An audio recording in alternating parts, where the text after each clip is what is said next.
এক রেলওয়ে রোডে অবস্থিত একটি স্টোর থেকে একজন ব্যক্তি প্যান্টের ভেতর লুকিয়ে দামি ঘি, মধু এবং অন্যান্য পণ্য চুরি করার সময় ধরা পড়েছে। আশ্চর্যের বিষয় হলো ওই ব্যক্তি মাত্র 1 সপ্তাহ আগে অস্ট্রেলিয়া থেকে ফিরেছেন এবং এর আগে ট্যুরিস্ট ভিসায় 1 মাস অস্ট্রেলিয়ায় ছিলেন। স্টোর কর্মীরা জানান অভিযুক্ত আগেও 3 বার একই স্টোরে চুরি করেছিল। সিসিটিভি ফুটেজে তাকে আগে দেখা গেলেও পরিচয় নিশ্চিত করা যায়নি। গত সোমবার সন্ধ্যায় সে আবার স্টোরে এলে কর্মীরা নজরদারি বাড়ান। পণ্য লুকিয়ে ম্যাগি নুডলসের বিল কাটাতে চাইতেই তাকে ধরে ফেলা হয়।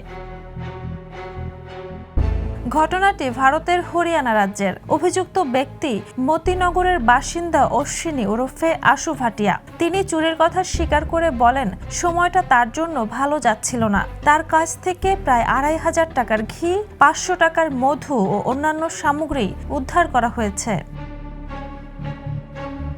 Jhuma Mridha, the news.